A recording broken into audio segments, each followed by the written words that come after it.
fields are breathing slow. There's a mother calling softly for the child she came to know. We took her milk, we took her baby, called it custom, called it need. But the earth remembers every bond we break to feed our greed.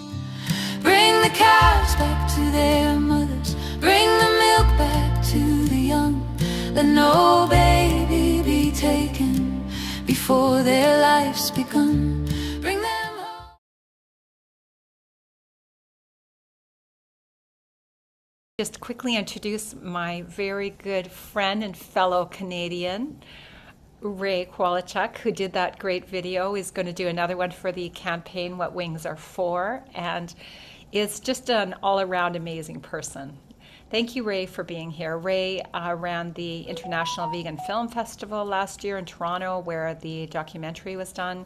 He put together this amazing panel, Up to Come, and he's been one of the original climate healers who started out bringing these convergences forward that we now call vegan convergence of the people, because the convergences of the party were not making a difference as far as keeping animals and the earth safe. So Ray, take it away and introduce your incredible panel. We are so excited for this. Thank you. Thank you, Tammy. That was a great introduction. And I am excited because you asked me to do this panel about art as advocacy. And as both a climate healer, doing presentations and slideshows, and I trained with Al Gore to do his slideshow presentations and adapted it to talk about all the vegan stuff that he wasn't talking about, even though he lives the lifestyle he felt it was too political to talk about. So this is an opportunity to get into that art, because as a director of the film festival, of course, there's lots of vegan documentaries, but there's also a need to get into the fiction, into the art. I mean, documentaries are art, don't get me wrong, but to tell stories, we can talk about science till we're blue in the face, but unless we frame it as a story, people aren't going to pick up on it. They aren't going to pick up and run with it, and they aren't going to make it part of their lives. So we'll bring our three main guests up onto the screen, and we'll do a bit of introduction and self-introduction. But I want this to be an interactive experience. We've got 2 hours. We can explore the work of Victoria Moran, Gretchen Ryan, and Ruby Roth. There are panelists sitting on the stage.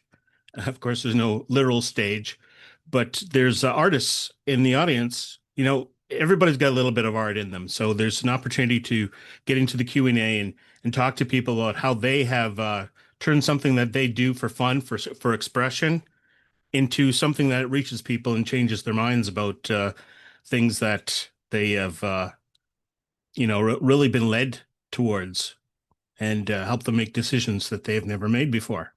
We have Victoria Moran on screen, and Ruby Roth, and Gretchen Ryan. Welcome to the grid. Thank you. Thank you. Thank you so much, Ray. It's really good to see old friends who I've known since the beginning of my vegan journey, like the early 2000s. It's nice to see everybody still just right where we started. It's exciting because I recognize all of you, and I may be a new face too, but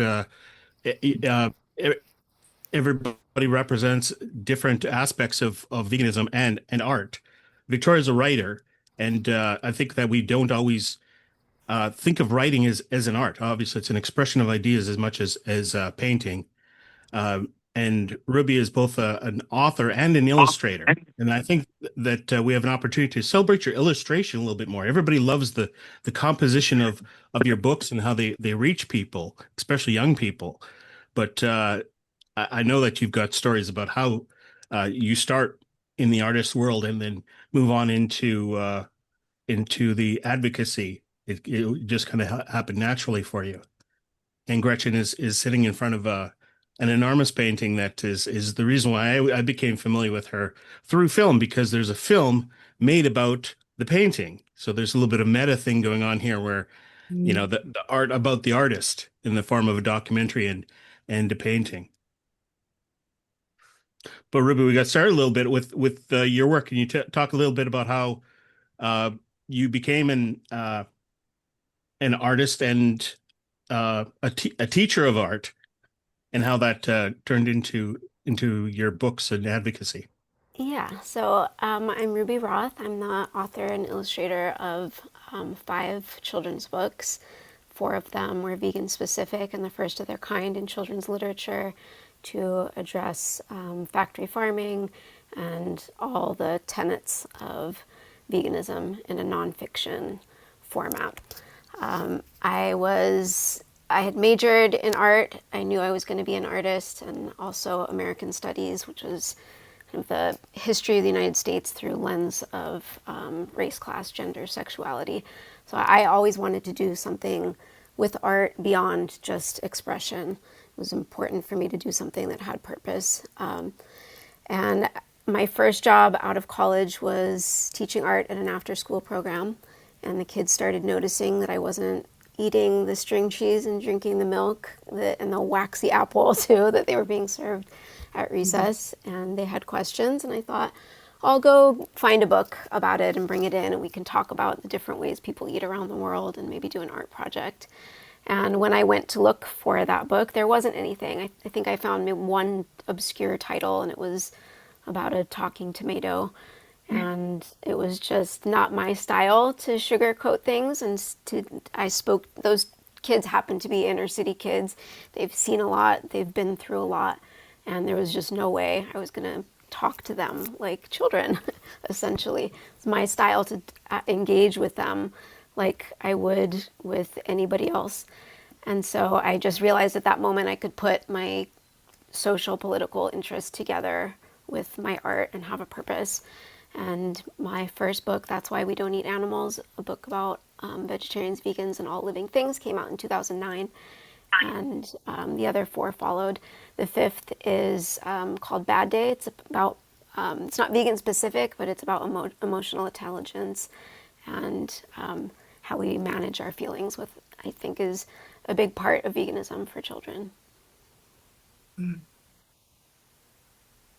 want to tell you how I discovered your work. It was actually in a restaurant. There was a vegan restaurant in Toronto that had a section that was, vegan literature and some books by Supreme Master. And I found this book there, and I went, "Oh, there's a kid's book." And I sat down at the table and read it, and along with the other people that were at the book, that were at the table with me. So 2009 to 12, I felt like is such a blessed time to have a product, because blogging was at its height, and I was able to reach a lot of people in a sea of social media that was much smaller. So I'm really grateful to how social media at the time, before being a pay-to-play platforms, like, we all shared information, and things spread like wildfire at the time. So very lucky to be in the community too, that I think gets fired up and shares. That's what we do, because we know that works. I guess I'm a bit of a latecomer, because it wasn't until like 2015 or so that I became vegan, and then founded in a vegan restaurant. So I'd already made the transition, but it was very encouraging to me, and I, of course, ran out and bought it. Thank But you. this is what I didn't notice until recently was how long ago it was written, and like 2009 is Yeah, I we had to have become fight. vegan more recently. We know how much easier it is now as opposed to back then. But Yeah, it also was just a having something that I can leave around on the table so that my friends and family could read it and feel not threatened. How radical could it be, right? yeah, it's kind of low risk entry point.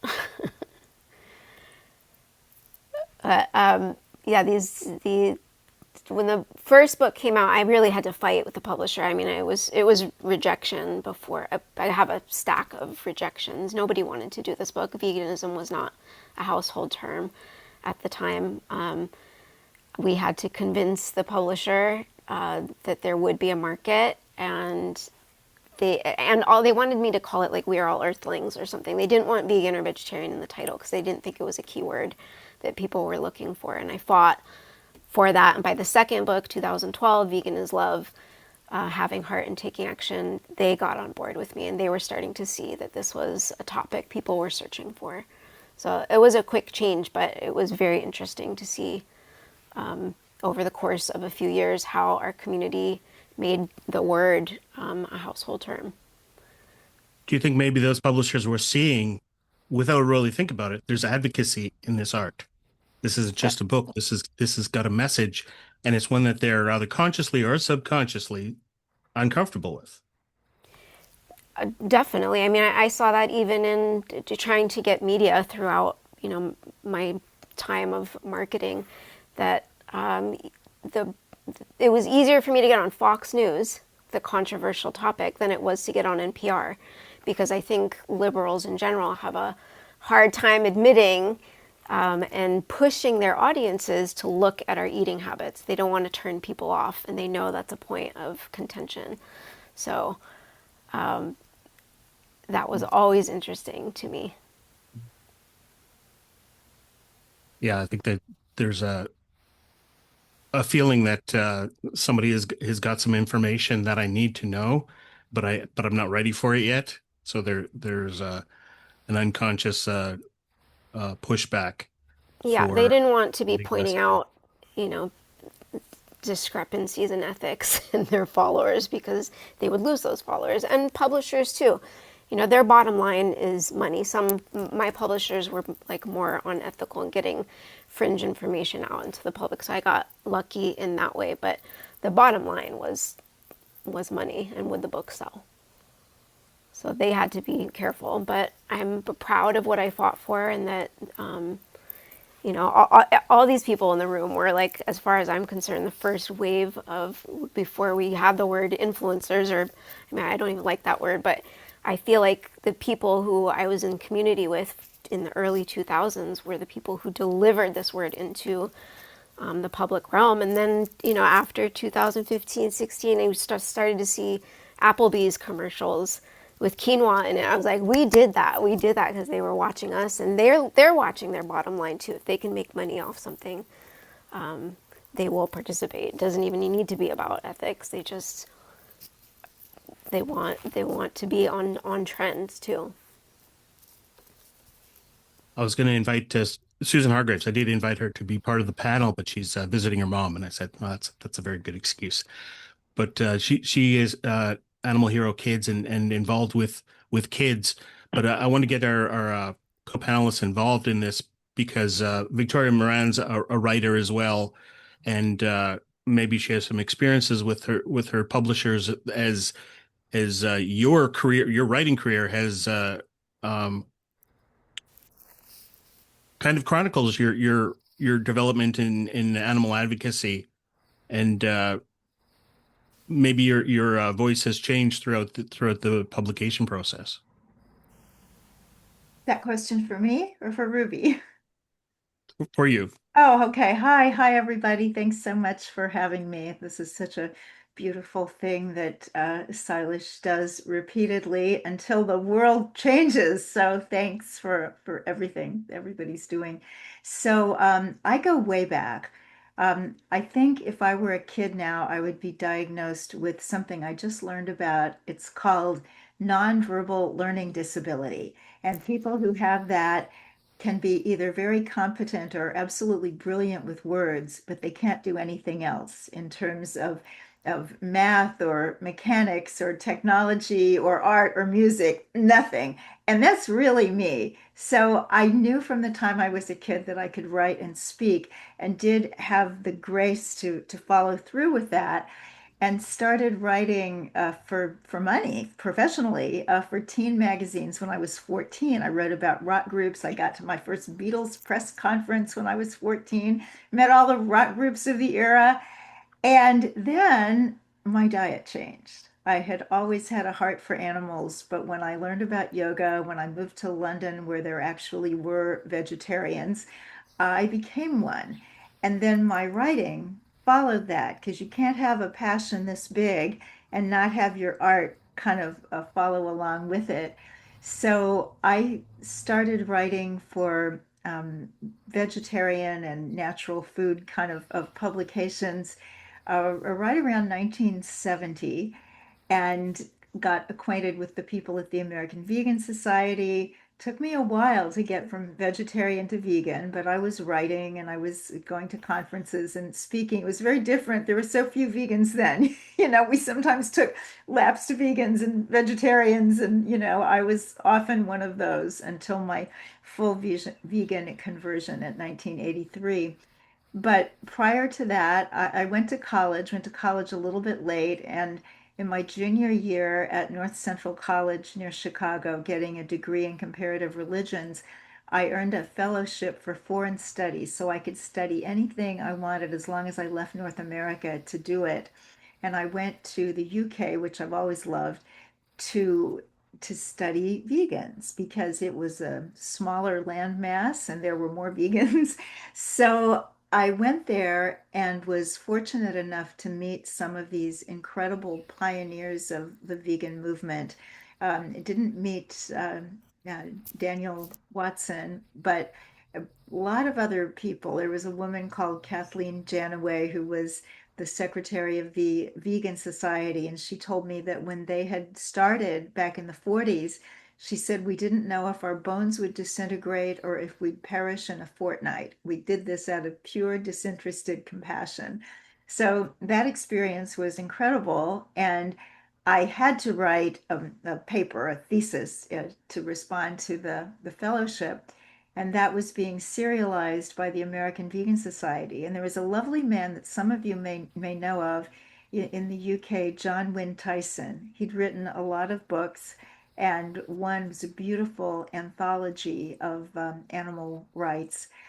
And he acted as a literary agent. I didn't even know what those were at the time, and I certainly didn't know that he should have been getting 15%, although there wasn't a lot of money involved. But he did this for me out of the kindness of his heart. And my first book, Compassion, the Ultimate Ethic, was published by a small UK publisher called Thorson's, but they were distributed by Harper and Row, now HarperCollins. So I was kind of thrust into the world of books, but I thought that would be my only one. And then at an American Vegan Society conference in 1989, I met Patty Brightman, who became my first literary agent. And then it all just went boom. And I've now written 14 books. And Patty went on to be literary agent to the vegans. And so she was representing John Robbins and Ingrid Newkirk and Dr. Neil Barnard and Howard Lyman, all kinds of amazing people. So even before this wonderful surge that Ruby was talking about around, 2010, 2012, we had an earlier surge.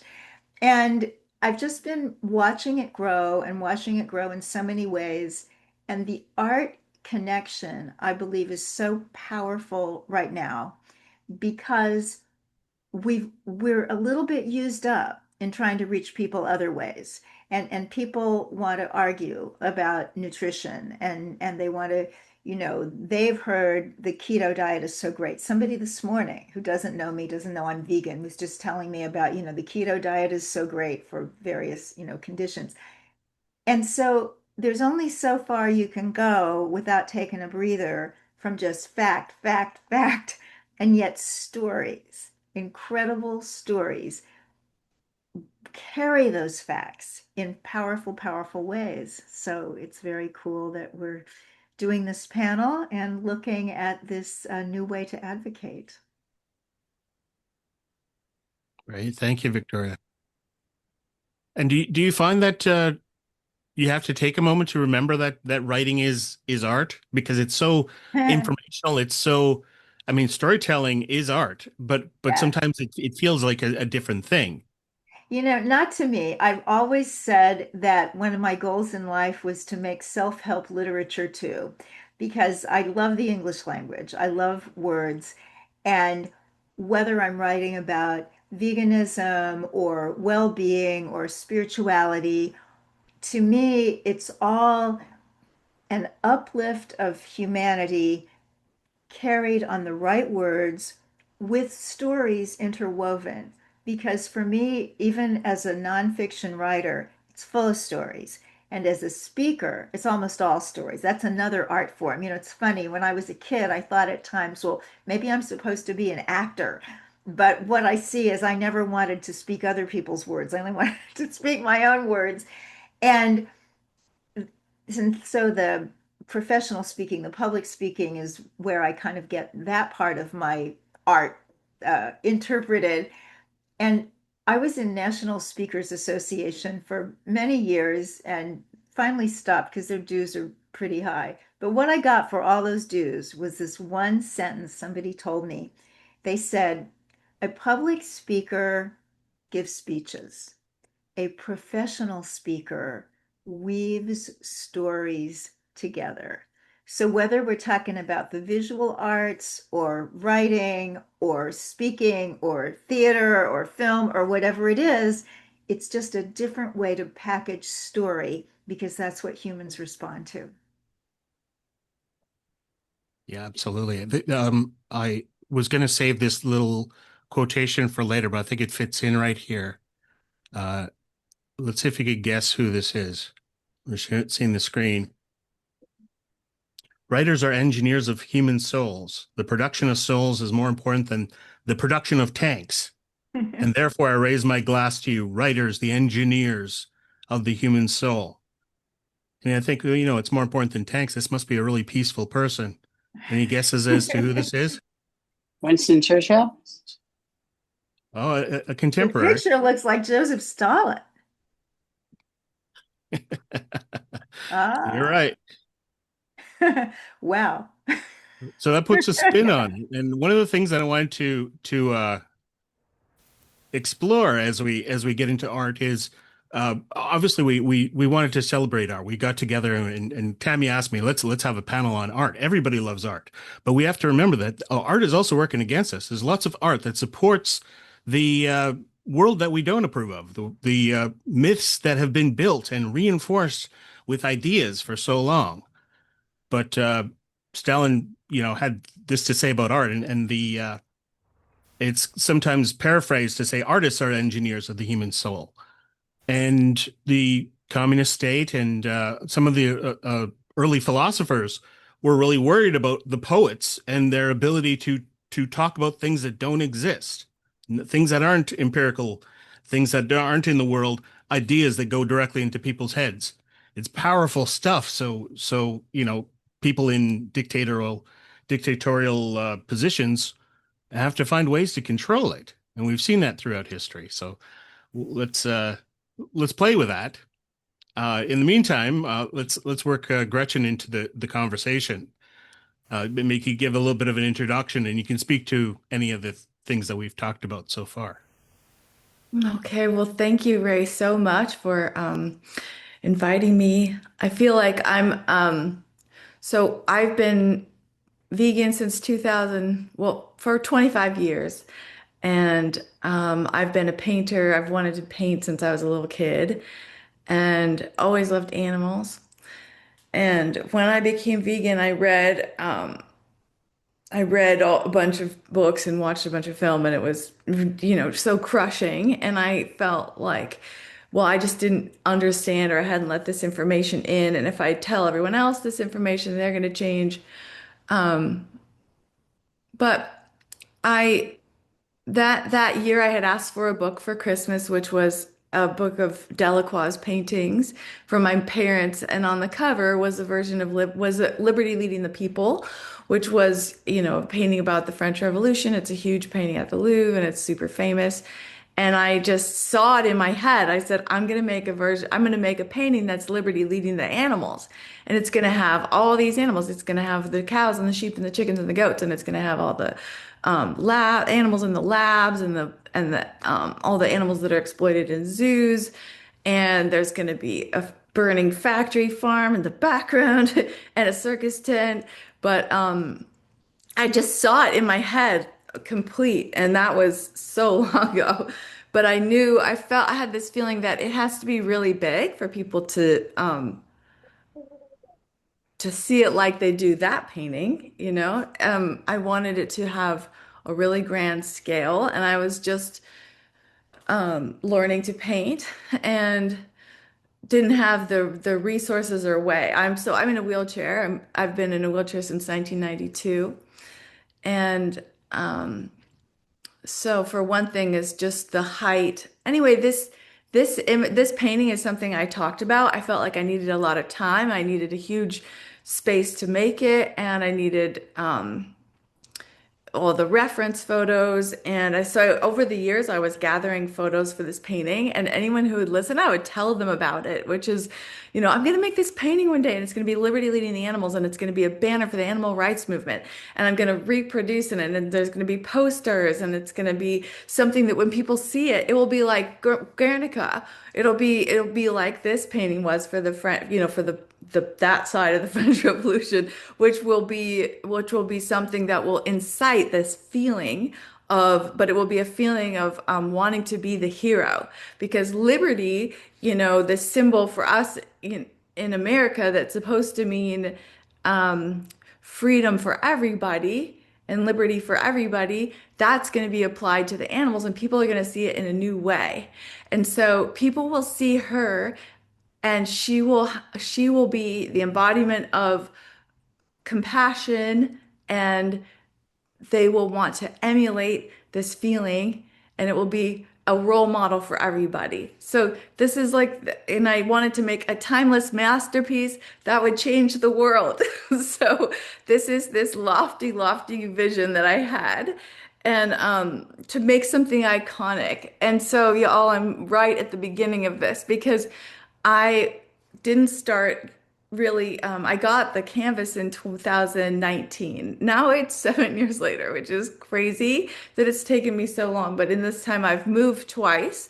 I've been a teacher. I've just had to make, this is just not something that I've this isn't something that's paid me, it's just something that I've put literally thousands of hours into. And while learning myself how to get all these animals in one place, and then I wanted it to be so perfectly good, and the more time I spent on it, and because it's not like people have said, oh, you're putting too much pressure on yourself, but it's not about that. It's about, I wanted to do something, and I needed to be really good, so that because it's arresting. Now it's arresting when people come over to my house, and you're going to see it for the first time. I'm happy to give you a little tour of it because I keep changing the figure of Liberty. She's been multiple people. Because who is it? It's an allegorical figure. And then I had a friend that was, for a while, I had an actress, but I didn't hear from her for a while. And then a friend, and this is in the film, actually. I don't know if it will make the film's being made, but I don't get to see it until everyone else does. So I don't know what all they have in it. But my friend David LaChapelle, who's a really well-known photographer, he was here, saw it, and he was in the documentary reacting to the painting, and he said his reaction was just, this has to be you. Why is it her? Why is this has got to be you? And people had said that before. I'm like, it's not about Gretchen leading the animals. It's not about me.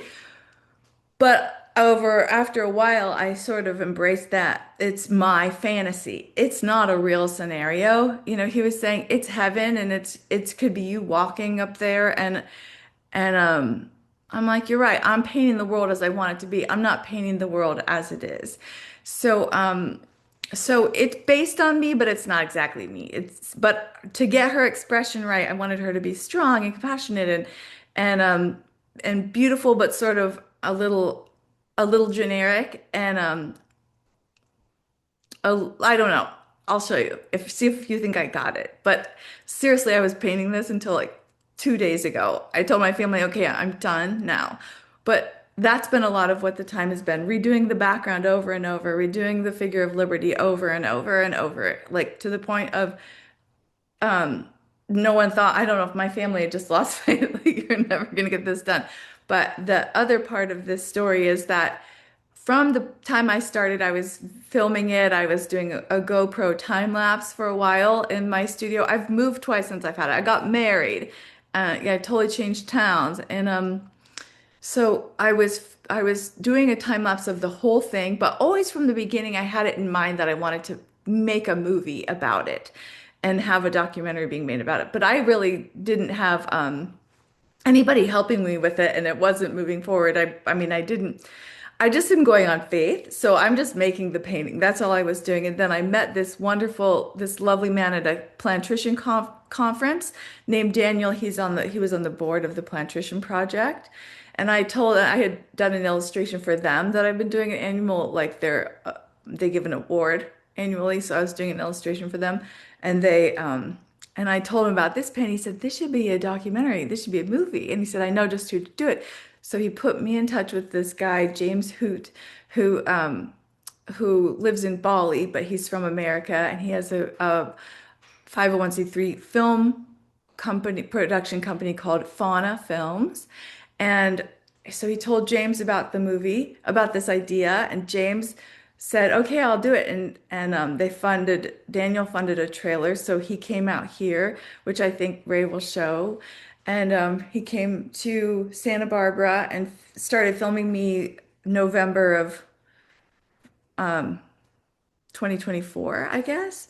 And so I'd already completed a lot of the painting, and so he came out 3 times and filmed me, and he interviewed my family. He'd got my story about why I'm in a wheelchair and why I'm making this painting. We went to a few sanctuaries, and he spent time, and we talked about what I eat, and yeah, just did a lot of really emotional interviews with my family and stuff. So then now it was going to be a short, but now they said they couldn't get it shorter than 40 minutes, so they decided to make it a full hour. So it's a feature-length documentary, and then they are currently finalizing the sound and credits, and then they're going to be submitting it to film festivals in May. So, and it's so good to see you, Ruby. It's been so long. But I have your books in my office. But so I will show you the painting. And so that's what I mean. It's the beginning. So I'm trying to have now my website ready. I want to have prints available. But really, I want the image all over the place. I want to make postcards and stickers and puzzles just because and I've had people, so the people that have seen it, they're like, wow, and you can look at it and look at it and look at it because in 7 years of indulgent sitting there painting, you can get a lot of animals and a lot of expression and a lot of like little treasures in it. So, and my vision, my hope for this painting is that at least on a temporary basis, it gets to be in public place or places, because I made it to be seen. I made it the scale that it is to be seen so that it would draw people. And it's just because of its beauty and because of its energy. And then as they look at it, they'll wonder why these animals and look into why it was made. And so I am just starting on so the film will help with that. And then I also, on my website, of course, want to talk about all the individual animals and why they're included and stuff like that. But yeah, so if you'd like, I can show you the painting on my phone. Would you like that? I can just switch. Is that good? I can switch because I think if I pull my laptop over there, I won't be able to just see what I'm showing you, but I'm going to sign in on Zoom and then see if this works. I'm transferring. So give me. The Oh, did it panelists were work? nodding their head, so I'm assuming that was let's have a look. That's exciting. Okay, great. Thank you so much. Okay, so I'm going to flip around this. Did I understand you correctly? Did you say you're still touching up things on it? It's not. No, well, up until 3 days ago, but now, let me know. Do you think it's finished? I was under the impression that it was done last year at the AVA summit when it was a presentation. Okay, this is true. And that was okay. So, and the amazing thing is that, so I always was saying to James, that didn't feel done with it by then, but all these wheels were in motion to show the painting at that conference. And so I said, "Oh, I'll get it done. I'll get it done." I really wasn't satisfied with it. When I showed it to everybody, I wasn't satisfied with Liberty, and I wasn't satisfied with the environment, and I needed a lot more chicks in there because I wanted a lot of chicks, because that's mostly what we're talking about, like as far as numbers go, is the baby chicks and the chickens. And so I kept working on it for a year. So he was saying, "Okay, we'll try to incorporate it," but guess what? So I gave him the photo from just a couple weeks ago. So no one will be able to tell it's different than this one. And they were able to use virtual effects to put it into that scene. So we shot a reveal party last year.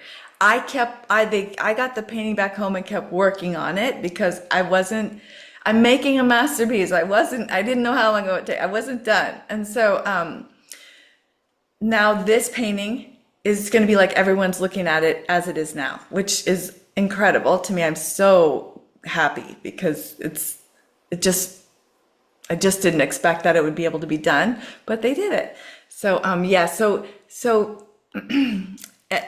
to my whole family and everybody's frustration, a lot of the times I'm just like, it's not done. I can't help it. It wasn't done. So I'll just go imagining the interviews with James and your family members. I know. Can you imagine? And I'm so I get quite defensive, But so this is how Liberty is right now. So I'll back up so you can see her full. I'm trying not to tremble. I'm a little nervous talking about it. But so there's Liberty, and here's the whole painting. How big is it, Gretchen? It's 13 feet wide and 80 inches tall, so it's almost 7 feet tall. Wow. So, and I said I was doing it from a wheelchair, so I have this was for a while, and you'll see it if Ray shows the trailer, but I have a way of the ramp sort of system so that I could reach the top of the painting, and the painting electrically goes up and down. But now it's in my living room, and I can't reach the top how it is now, but 80 inches was as high as I could get.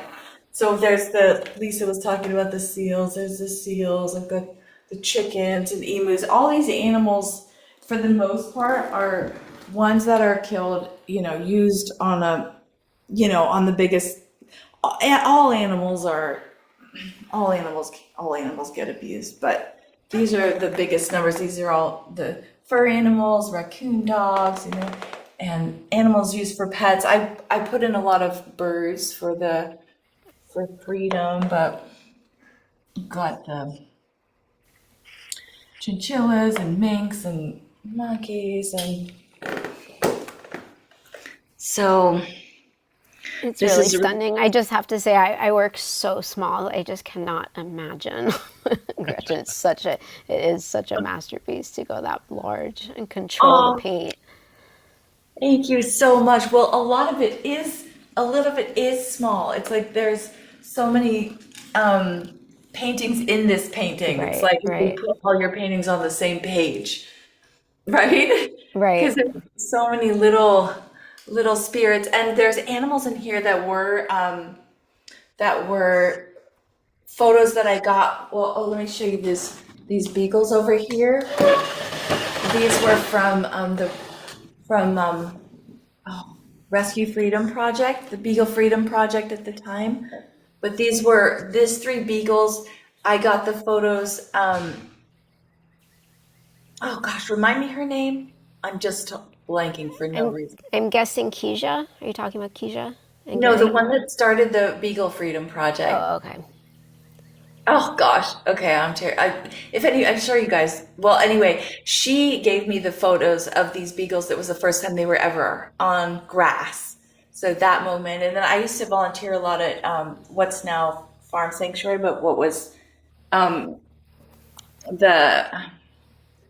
Lori Balston's rescue place. I'm just kind of blanking, but anyway, so a lot of these animals were rescued, and then a lot of them are just sort of hybrids of different parts of animals from online. So I've got the cows, I've got the baby cows and the mother cows, talking about mothers and babies.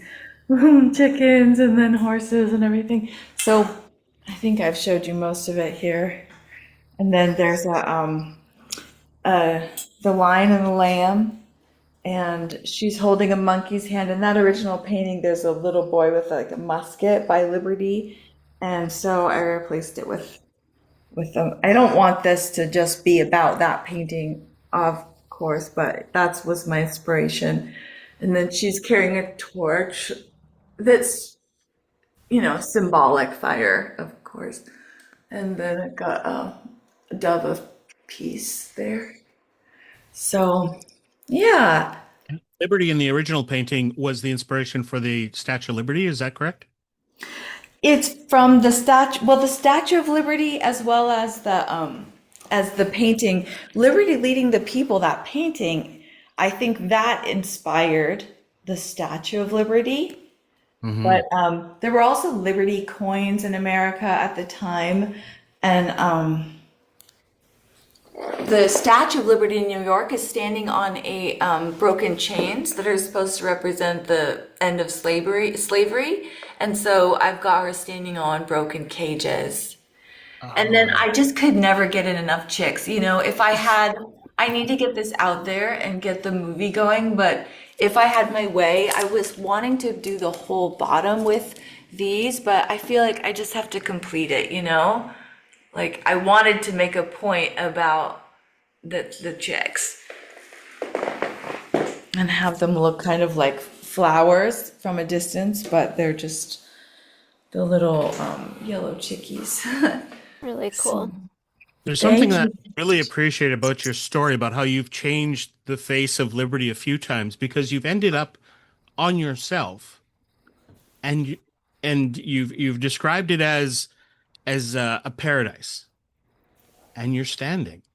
Yeah, And I know. that wasn't by design. That's how it evolved and came out. So there's Yeah. something. Yeah, right. You never Exciting. know.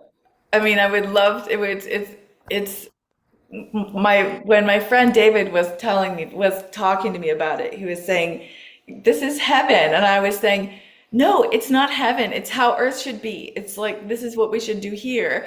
But thinking about it, it's not Earth, and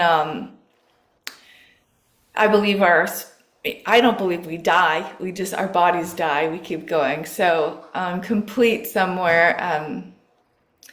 And you never know. But yeah, exactly. It's not only, it's my vision for myself as well. But of course, that was a side thing.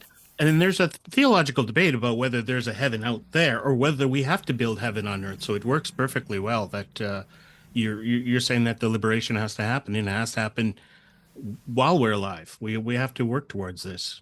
Yes, yes, I know. That's, of course, we all feel that way. Like I want, the animals I feel that they are here for us in some ways to teach us about love and compassion, unconditional love. They reflect unconditional love, and they are our little brothers and sisters that we're supposed to be taking care of. They're a gift, and people are, I feel like I know in the Christian world, there's an idea that, well, God put the animals here for us. It's almost blasphemy to say you should treat them with anything than just what you want to do with them, which is insane, because if your father gives you a car, you don't go crash it and trashing it, and you take care. If you have a gift, all the more reason to take care of it. If you think it's for you, all the more reason to respect it and make it last and show that you're grateful for it. But yeah, I have a lot of words about it. I need to start writing, what it's all about, so people can access that, and then have. I think I just need help, how to share it, how to tell the individual animals' stories and find its audience. I just feel a lot more relaxed about it since knowing that the film is coming out, because no matter what happens to this original painting, the film is there. So people are going to see it that way. And it's seeming to me that the film is going to get the painting where it needs to be as well. When you mentioned the painting that inspired you and where it lives, it's like I just felt like that's the destiny for this. And there has to be somebody at the Louvre or the Met or some place that Yes. has this sensibility. And what a thrilling thing that you've done and continue to do. Wow. Oh God, thank you so much. That's what I want more than anything. I want it at the Medical Loop. I just want it to be there, or maybe LACBA. I just want it to be where it's in public, and I don't, I know there's so much opposition to the idea of being kind to animals. I don't understand it at all. But exactly, we have to find so anybody that knows people, if somebody gifts it to the museum, I think that's how.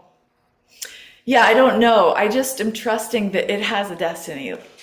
And the film, like you're saying, yeah, I just have to be have the painting done, which I think it is. Do you think it's done? Looks Yeah. done to us. Yeah. Okay. Thank you. Only you know. You can only be the person that can answer that question. I know. I'm I think finding now so that many I'm parallels with what you're doing in filmmaking. And you can go ahead and be the George Lucas of painting and never be completely finished and always come back and fix it. right, right. Yeah, I I wanted know. to I mean, yeah. I wanted to say something, just something I've been thinking about a lot, but that's coming up now and how they're related is like how long a project takes. And maybe there's people listening who have ideas for art and advocacy. And several of my books took years to make also. And we are really impatient as vegans. Like we want things to happen now, and things have changed very quickly. But I've been thinking a lot about that with the current administration. And I was looking over my notes of like frequently asked questions that I've had for many years and my answers. And I used to say like the first line in one of my books is we don't have to wait for presidents to be elected. We can begin change now. And that's been my thought behind the books is like, we can't ask the people who created the problems to change the problems. We have to change the problems, and we can. Like, we control the markets ultimately. But thinking about just so much politics and being kind of enthralled in what's going on in our country now, the one thing that I love about this administration, it's hard for me to say those words, is that as activists before, we were always told things it takes decades to change things, handshakes, compromise. And now we've seen that it does not. Like we can bulldoze through gatekeepers. And from now on, the government will not be able to tell us that things have to take decades to change. Hopefully, pendulum swings where we can get some people in power who understand the intersections between ecology and social, political dimensions. But I see some hope in what's happened for worse very quickly, that the pendulum could swing back and we could push some things through very fast with the right people. So just thinking abstractly as artists do about how just watching you and your painting, it took so many years and goes through so many evolutions and time and our patience and how that's related to the macro and the micro are related. I really appreciate that silver linings point of view. And maybe that's something that artists are able to do as well. Because we're thinking conceptually and you're projecting a future based on the present and taking some of the things that are difficult right now, but recognizing that for change makers, we should be encouraged. That's amazing. We're 50 minutes into the first hour. I just want to check with the panelists that are you okay for time? We have another hour after this one. I have to go soon, so I'll wave to everybody. If you want to learn more about my work, it's wedon'teatanimals.com. All the books are there. I'll stick around for a few more minutes if anybody has questions. Well, I'll quickly share the slides that I shared with you beforehand. Did you have any comments on the slides as I bring them up? Go for it, and I'll comment as you show them.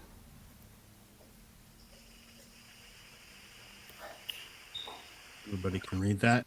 I think vegans especially have been, disillusioned with the systems that we have in place. And I can't remember when I said this, probably over a decade ago, but not much, has gotten that much better as far as our world systems. People have changed and the markets have changed. I think something controversial, like the things that have happened, like the future is female slogan that came out. I thought that was I understand the concept. I don't think to me that was like a patriarchal way of saying something positive, but that's to me so aggressive, like it felt controlling. That's not what I relate to as far as like the divine feminine and how that behaves, that archetype behaves. But I have always seen the connection between how the environment is being treated and how women are being treated, and those two things being connected. I do hope we see more of a balance in our society in my lifetime. We talk about the sacred feminine and the that both men and women have to try to find a way forward that is different than the patriarchal elements that really shape our society. And so I knew that this would resonate with our audience. You Thank say you. feminine, and I think that you've got new projects that are focusing on that, not necessarily in a children's format that we're familiar with. Did you want to talk Yeah. about that? My work has always been figurative before these books came along. So just as different chapters of life evolve, I'm currently working on more adult figurative work that has to do with my body. I have scoliosis. I wore a back brace for most of my childhood, 13 years, 20 plus hours a day. That also, I think, led to me understanding veganism and in a way of understanding animals in cages and feeling trapped myself inside of a hard plastic shell. But my work, after the books were out and doing their thing, just my evolution took me back toward my figurative work. So people can check that out too on Instagram, as long as you're not offended by the female body. It's Ruby_Roth if you want to find me there. You mentioned feminine, but you seem to resist quite often to use the word feminist. And I've been talking to people about the difference between vegan and veganism. Is there a reason for that? Is it something that feminine is something that everybody can understand, whereas feminist is a word that may bubble up some opinions or obstacles for people's expression? This is a huge question. I can just say personally, I don't always like what comes out of the feminist movement doesn't always resonate with me, because I love the masculine, and the masculine has gone through a lot of hatred and toxic masculinity, as we learn this term. There's reasons that things need to be examined. There's also toxic femininity. So I, per usual, find myself not fitting into any specific category ever, and just thinking independently. And I think the feminine that archetype has to do with deep instincts and deep feeling and deep empathy. And I like those ideas. And I also like deep masculinity and drive forward and focus, and what that brings into my life and what the masculine has brought into my life through different people, and the balance, and that we have each of those spectrums within ourselves, whoever we are. So it's super complicated, but I personally just relate to the feminine archetype more than, because feminist just means so many things to different people. I ask a question of Ruby before she goes. So I'm interested when you talked about how people could reach you in terms of your vegan work and then your other work. And one of the things that I see is that people who are creative, people who are artists, but even people who are successful in business and other ways, when they're really out there doing the best that they can, when they're at the top of their game, and if they happen to be vegan, if they happen to be animal rights people, that elevates our movement. And when I see you've got your two faces as an artist these days, two genres, and I've always felt similarly. And I have Main Street Vegan, which is my vegan face. I wrote a book called Main Street Vegan. I've got the Main Street Vegan podcast, Main Street Vegan Academy that trains vegan lifestyle coaches, little bit of Main Street Vegan Productions trying to do some film stuff. That's that. But I also have VictoriaMoran.com because I'm a writer in my own right. I'm fascinated by spirituality and other things. And so I just wanted to know, Ruby, what you do with the two sides of yourself, because I think they can both help the animals, but it can get a little bit They're in one one life. for me. It's one. Okay. There's no difference for me. I feel like I've been punished in the public realm for being a children's book author and doing artwork that some people feel like, is erotic, or most of my figure stuff has nudity in it because it's not sexualized to me. I'm obsessed with the body because I've been looking at my own spine and x-rays since I was 4 years old and studying bodies and how to be comfortable in mine. But I've been punished on the outside. I've had women primarily write to me and say, I bought all your vegan books. I'm disgusted by your adult artwork. Take me off your mailing list now. So I felt like I had to separate it. And the algorithms also, it was a strange and hard departure because the algorithms read children's stuff as one thing and adult stuff as another thing. And so my account, even though there's nothing graphic, there's bodies, there's breasts, there's butts, it's not overtly sexual or graphic, but my account is always flagged. I have probably 10 posts at a time, always flagged for violating community guidelines against sexual activity. Just absurd. So I feel like I had to separate it just for the public, but not for myself. It's actually creates division in my body that I don't like, but I feel like I had to separate it because of people's reactions and what's appropriate. Mixing children's stuff in with nude figures is just not, whatever our society is, they're not ready for that, or just a few people are. So that's been really interesting. But in me and in my mind, it's all lines on paper. It comes from the same place. We can't have children without female bodies. Like it's to me, it's all, there is no Yeah. division.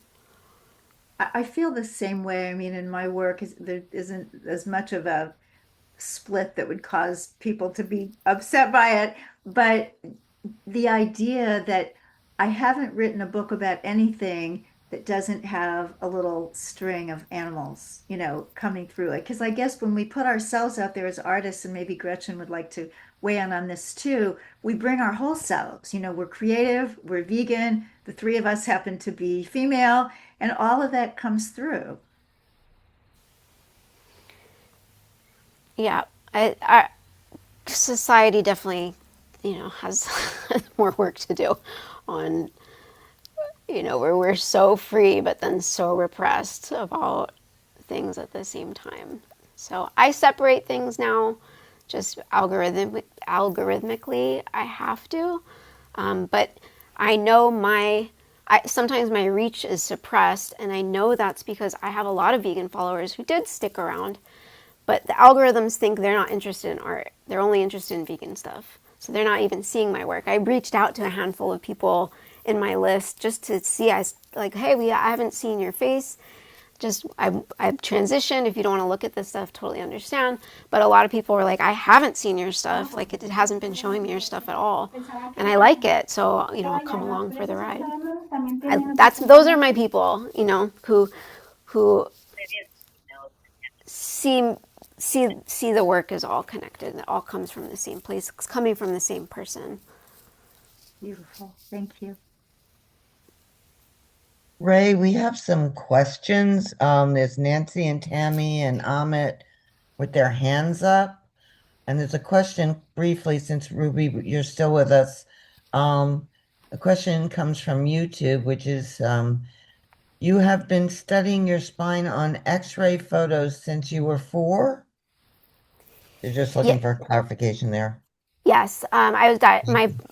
My mom found my spinal curvature when I was 3 years old, and so I've been X-rayed since I was 4, looking at my curved spine on X-rays, and I think that's where my obsession with bodies comes from. There's a video on my Instagram. It's pinned at the top called "Bones and Bodies," and that video in that video I talk about the connection between veganism and bodies, and how both of those became subjects of my work. Nancy, Amit, Sailesh, and Toby, just nod if your question is for Ruby, so that we could let her go shortly. Nancy? Me? Hi. Well, first, I'm just loving every moment of this. And Gretchen, that artwork is just spectacular. Oh my God, I have an art background and I'm looking at it. I'm just on my iPad mini and it's kind of in the background and it still just blows my mind, incredible. And I used to live in Baltimore. I'm temporarily in Bronx now. So I've been very exposed to a lot of different ethnic groups of veganism. And there's still a really big division between like white people and black people of color. And even when you go to the AR conferences and it's largely white people. And so without going into too much of that, I was looking at the picture and I was wondering, and just take this, it's just my opinion, so, take it or leave it. If there's a way of making that figure or other figures not just white, that including more people of color, and, because veganism is so much about, not oppressing others. And very much so, the Black population and the people of color still have been very much victimized and oppressed in our country and in the world. And also, I've also noticed, and I don't know if you have it in there or not, that I see this a lot in vegan advocacy, is almost an exclusion and forgetting about our ocean cousins, the creatures that live in the seas. And they're not as, can't really like pet them or have them, we don't interact with them the same way we would the cows and pigs and chickens and these animals like that. So I think it's something that we really need to be aware of in our vegan advocacy, because as we know, fish and water cousins are in the trillions, So that's all. But thank you so much. I just love that painting so much. It's incredible. Thank you. Thank you so much. And so there's the question of different cultures, we're all one human family, and I completely agree. There's only one figure in the painting, and so it's got to be, it's one singular person. Each one of us is so unique, So basing it on me as well, that's sort of, that's the color I came out. You know what I mean? And so then I don't want to put multiple people in there because it would throw off the composition. It's just supposed to be a singular figure, but I can't really make her more than what she is. But I, as far as the yeah, if that, yeah, because I think yeah, I don't know how to make it more. Yeah, so I also, I can't walk. I use a wheelchair. And so people look down on me all day long. You know what I mean? I've been in a wheelchair since I was 16 years old. So I know what it is to be a minority. I know what it is to have, to feel other than other people, to feel like society isn't catered to, doesn't include me, doesn't consider me, and those are, it's not that it's alien to me, but I want all of us together from whatever background we are, to come, to care for one another and to care for all of our creatures. But and as far as the fish go, I do at least have a few fish. I know what you're saying about because I've thought about maybe I need to make another painting that includes the ocean life. I do have this seal that I put on land. I have a lobster and I have a few fish and they're on that far end. But you can see it on my website a little bit more. I've got the painting on there. I have to put more details up, but I do have a few fish jumping in a stream. Um, yeah, so they definitely are so important too. I hate it when people say, I love the ocean, I love to eat fish. I love, it's like, no, you can't do both really, you know, anymore. It's just beautiful. Thank you. Thank you. Yeah, thank you. Thank you so much for that painting. I watched it at the AWA Summit last year. I watched the unveiling and I I'm see so what you've glad. done with it. And I I hope your dreams come true, that Miss Thank Liberty does free all the animals right now. Right. I hope it frees all the animals. And I hope Victoria's Miss Liberty movie gets made as well.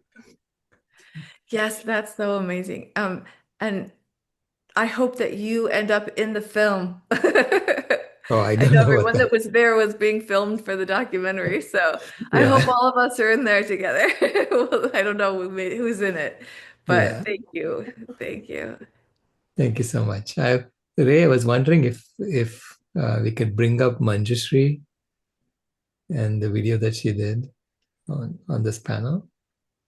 Ruby had to go. It's too bad because I wanted to just have at least a little moment to discuss how the Pinky Promise owes a Mm, debt to her book, because that was the book that Silesh was reading to his granddaughter Kimaya when the whole conversation that led to the Pinky Promise happened.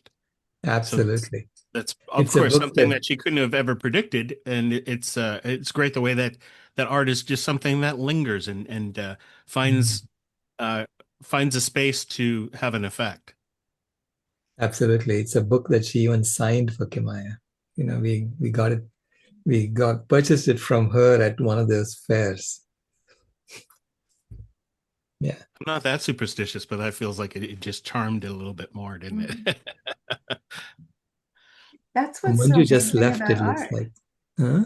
That's so it's so whether it's a book, that maybe people say, oh, that's an old book, but somebody finds it at a secondhand bookstore and it changes their life and they go on to change the world. And the films, it's all like that. David? Right. Looks like Manju has left, so maybe I'll just play her video if you don't mind. She's here. Yeah. Is she here? Oh, okay. I've just asked her to turn on her video. Okay. All right. Then you can play her video and her work as well. So thank you so much. I, I wonder if there's some way we can connect Miss Liberty of Victoria with Miss Liberty of Gretchen. Well, I'll just mention for a minute, what this is so people know what we're talking about. So, I didn't know about Gretchen's project. Ours is a feature film. The original, when we were talking about how long art can take, this idea came to my husband actually a really long time ago. I almost hate to say how long ago, but let's just say it was a long time ago. And so it's a feature film. It's about a cow who escapes from a slaughterhouse, but not a documentary. It's a story. And the human drama and the interesting characters, the attorney that goes out from New York after this happens, the slaughterhouse foreman that they call Shakespeare because he had a degree in English literature from Mexico and he comes up here and he's working in a slaughterhouse. So there's just all this depth and beauty. But my husband had never really been around cows. So he went up to the Finger Lakes region where the Farm Sanctuary, New York sanctuary is, and spent a month there.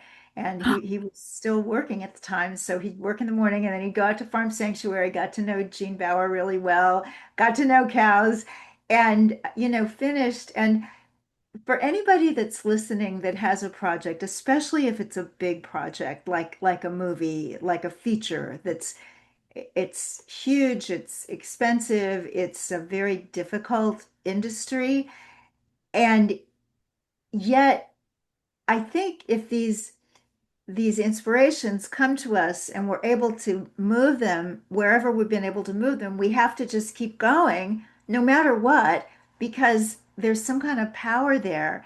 And I feel like this name Liberty, you've got it from the Liberty, leading the people. Now your Liberty is leading the animals. And Miss Liberty, I just came up with that. My husband's really the primary writer, but I'm the co-writer, and I came up with the title because the main character was coming into New York City to work in a law office, which she didn't really want to do. She wanted to be doing her animal rights work. And she comes in on the Staten Island Ferry. Well, what's over there at the side if you're on the Staten Island Ferry but the Statue of Liberty and Miss Liberty? And then I think there was also a cow, I believe, that Joaquin Phoenix had something to do with adopting this cow that was named Liberty and that was, Oh, featured somewhere. So I just think this whole concept it's just central to our movement that we can't feel liberated in ourselves, whether in a social justice point of view, personal point of view, until everybody is liberated. So it just feels very powerful. Thanks for that time to talk about Miss Liberty. that's so exciting. That's wonderful. Oh my gosh. How far are you with the film project?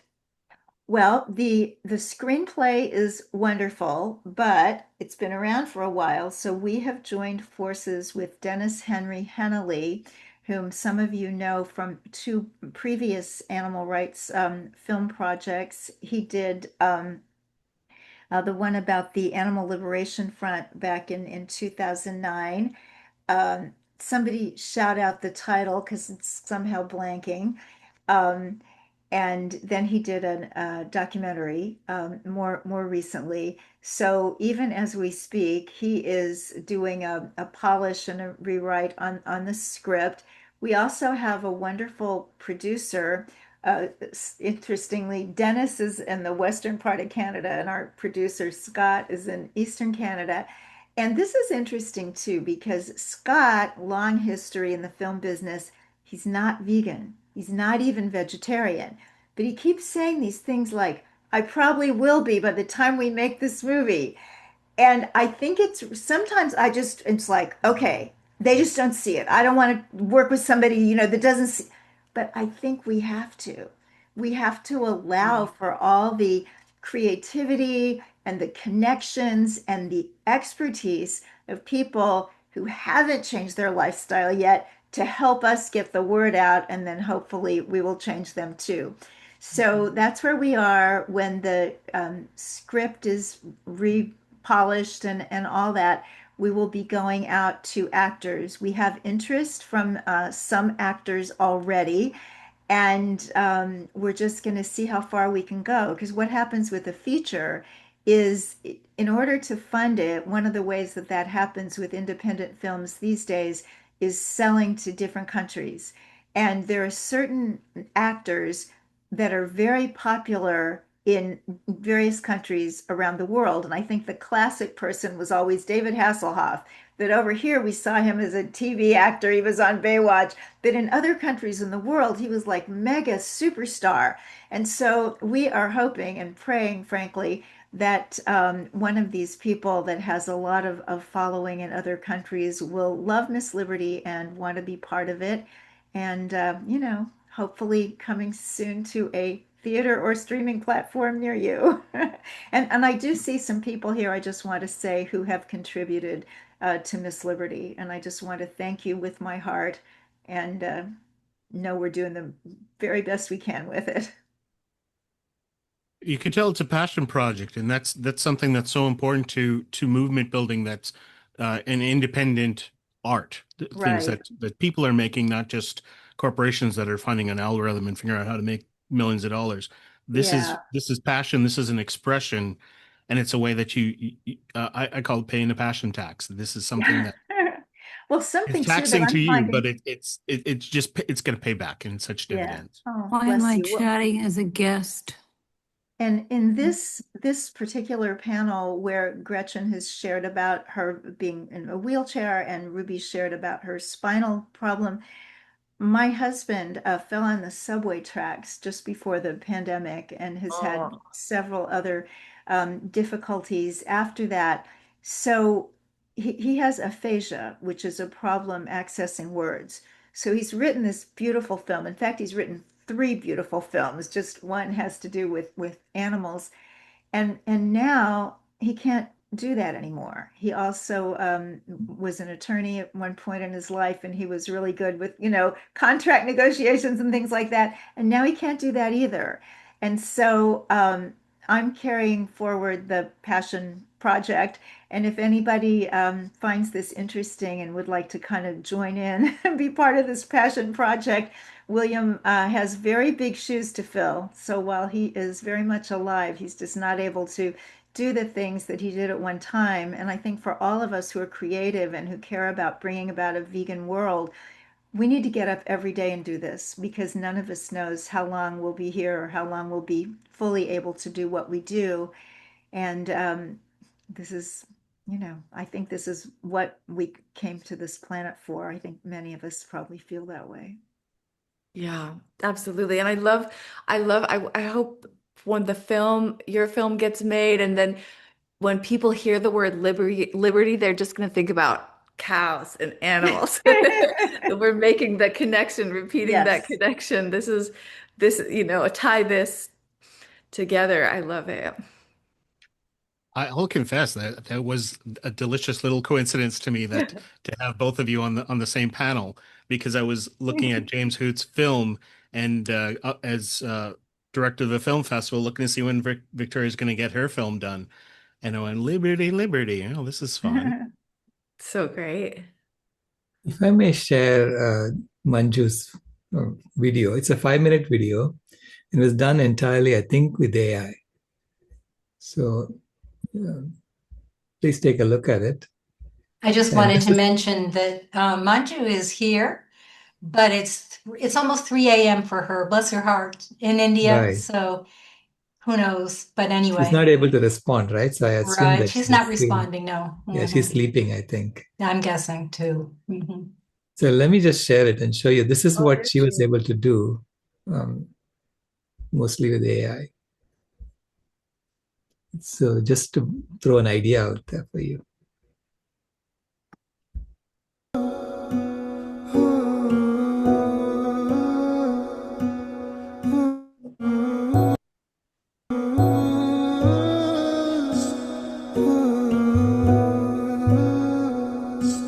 Shiv कैलाशों के वासी धौली धारों के राजा शंकर संकट हरना मुझे फिर जन्म नहीं धरना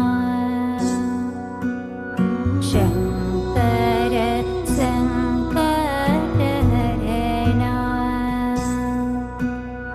मुझे फिर जन्म नहीं धरना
छीनो दूध जिस पे बछड़ों का हक है, रस्सी ना बांधो आजाद वो हैं, दर्द उन्हें क्यों सहना,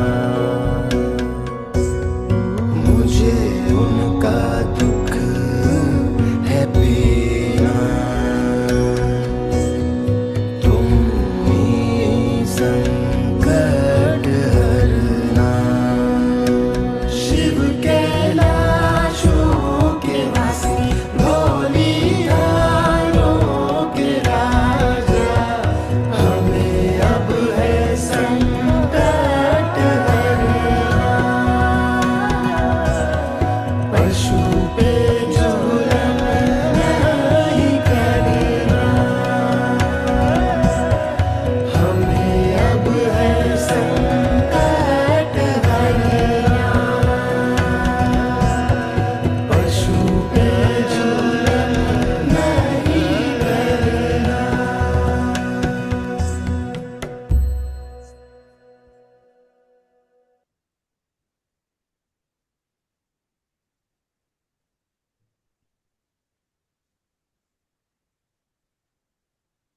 Oh, Yeah, wonderful. Wow. you're here, Manju. Hello, everyone. Manjushri. That was beautiful. How long did it take you to make that video? About 8 months. Actually, I was also working on parallel projects along with it. But yeah, it took me a long time, about 6 months or so.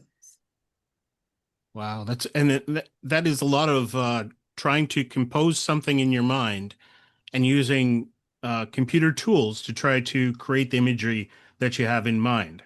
So that I love how you have the artist spirit and you're using a tool, and it's one that's a little bit controversial because a lot of people are challenging the idea of, is an AI generated image art? It is an image. It is something that conveys a message, and I would contend that you are an artist using a tool, so that it is art.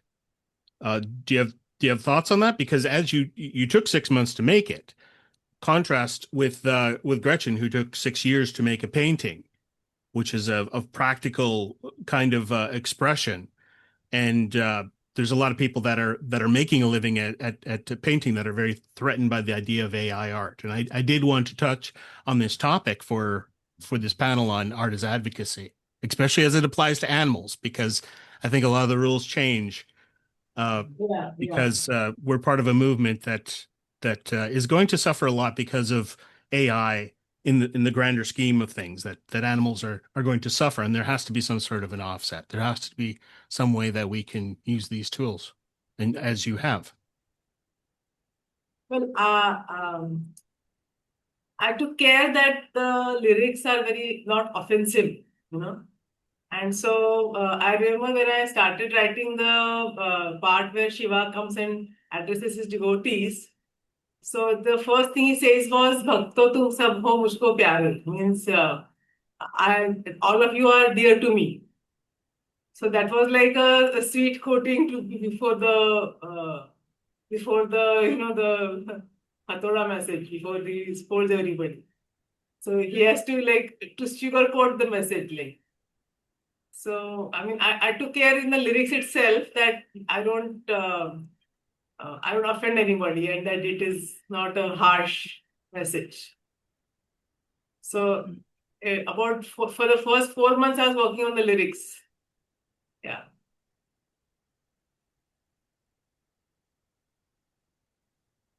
Did anybody in the panel have any questions or comments? Or Sailesh, maybe you want to talk a little bit about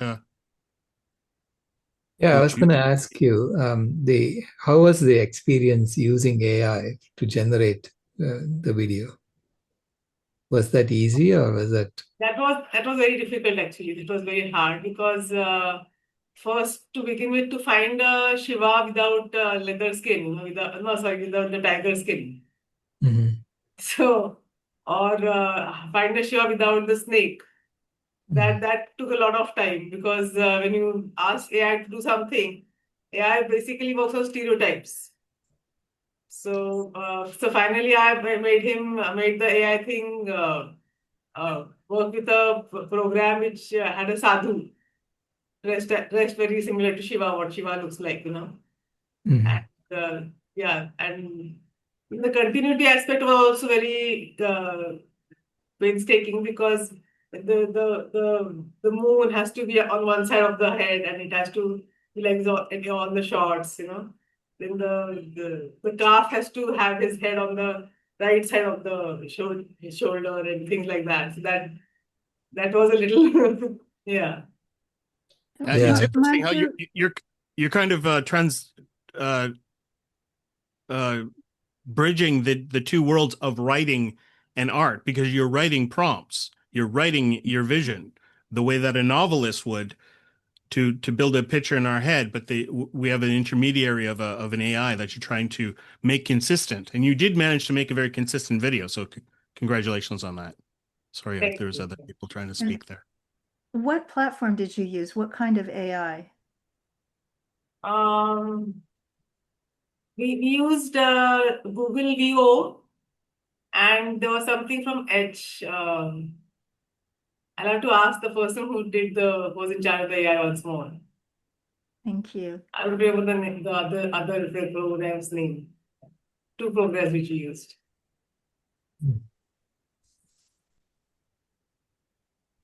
Beautiful. Can we take a few questions, Ray? Because when we asked earlier if there's any questions for Ruby before she left, I think that there were some people that raised their hand during that time and never got to speak. And we can send this recording to Ruby afterwards, so she can hear some of the questions. Are you okay taking a few questions right now, Ray, and then we can get back to our panelists? Yep, that's a good plan. Ray, we have one more question from the chat for Manjushri. And that is, did you use photographs for the video too? Thank you.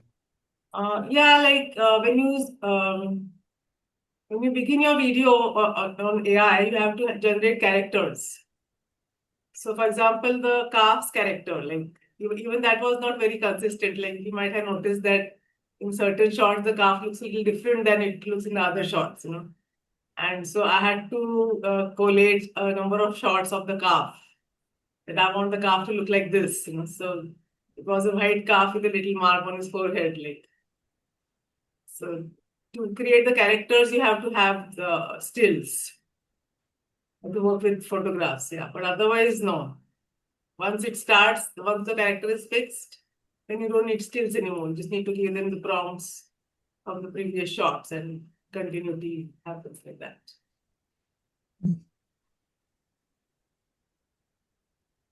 Hi, Toby. You've had your hand up for a while. Hello all. Yes, art's been a big part of my life. My grandparents were both artists, and so I started off young, drawing, and then I got into martial arts and then musical arts. And I've done musical arts most of my life now, been in multiple bands and things. And yeah, I feel like if you've got a platform or you're doing something people are there to watch or listen to or admire as art, you want to have a story or a message that, really that is important. A lot of music I see today, listen to today is there's not really much meaning to it. Doesn't really mean anything to me anyway.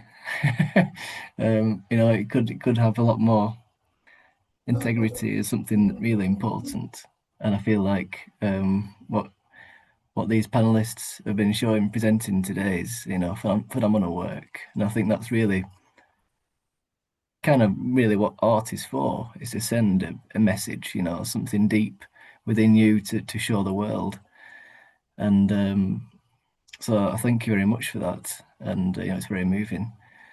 And going back to feminism as well, I talked to some feminists of a podcast, and they do blogs and things and things like that. So, and I wanted to talk about animal rights and veganism and the environment. And I got classed as a eco-feminist. I didn't know what that was, but I guess I am. And I think you can't really separate these things. If you're a feminist, you got to be vegan, you know. I think really if you're vegan, you got to be feminist and you got to be all these things. They all come together to make this big movement, you know, for us to all be liberated. And this is a thing that we say at Climate Healers is to heal, you know, human earth animal liberation. And that's really important, is that we, you know, use art in this way. My question, funnily enough, was about AI and what Gretchen and Victoria think about AI and art, the way it's used for art today. What are your thoughts after seeing this video, which is really, really well done? And obviously conveying a message, which I think is important, and it's a lot quicker to do it if you use AI. But what are your thoughts? I don't know who wants to take up the question to answer it, but either Gretchen or Victoria, what are your thoughts on AI and art? Well, I can say something first. I love it as a means to an end for what that video showed us, you know, and I've seen a lot of other people, activists on Instagram, or some, you know, I know there's just so much stuff out there, you know, you can only see so much of what's going on. But I love people using these memes and videos to convey, you know, what we're trying to say. Like, so that um for us to use as activists, I think it's absolutely wonderful. I think I was just talking to a friend last night about painting and about, you know, my friend was saying the AI can't paint. It can't pick up a brush and paint. And I think that we all feel we can be moved by something that's AI. We can be moved by AI music and things too. But if we know there's a human voice, that it's an actual person that sings, it makes a lot. Once we hear it's only a computer singing to us, I think we are just turned off. I think most people have a bit of repulsion from you see a beautiful face if it's a real person, oh, it's a beautiful person. If it's a AI, it's like, oh, it's just AI. And I feel like there's that feeling with a lot of things. So I think all of us are learning and evolving and in a bit of shock. I'm in shock still about what it can do and what don't know where it's going. But I know that when I do something with my hands, it has an energy. I think it's a spiritual energy. Like there's a love that artists put into their work when you're touching it with your hands, that when you're around it, you can sense it. And I feel like I've had people already, just even like a child saw it online. Oh, I think that's AI. And it's like, well, but when they found it, it's not. It's really remarkable. But how do you get there? So then it's a lot of showing for I think artists, and even I have a photographer friend that's just does the shoots and then shows all these behind the scenes footage to show like we made the picture and this is a real person, and so I don't know all what to think, but it is a tool like Ray was saying, and I think there's technology advances. There's nothing we can do about it. It's here and it's going to keep evolving. So we just have to do our best to use it to our advantage. What's terrifying me is more just like that nobody has that the jobs are drying up. Like I don't know what's going to happen to humanity. Like, so we've got a garden and I don't know, but I'd love to hear Victoria's thoughts. Well, I would just second everything that you have said because I completely agree. I mean, certainly it is a tool, and we see something like the video we just saw, and it's beautiful and it needs to be out there, and how wonderful that it could be made in 6 months when, we're working on projects that take years, and it can get out there. And I think whatever we can use to help the animals, whatever tools are available now, whatever tools become available in the future, we need to use those. But as an artist, as a creative person myself, it's taken humanity thousands of years to evolve what we're doing now. I mean, we've started with the cave paintings and, maybe before the cave paintings, but we know that humans have had this capacity for a very long time, and we've nurtured that. And I think it's really important to not assume for ourselves, for we who are artists, everybody on this call who considers themselves an artist in any way, that we don't consider ourselves replaceable. Because even though in some ways it may seem that we are, I think if we give up on ourselves as creative, we've given up on what we're saving this planet for.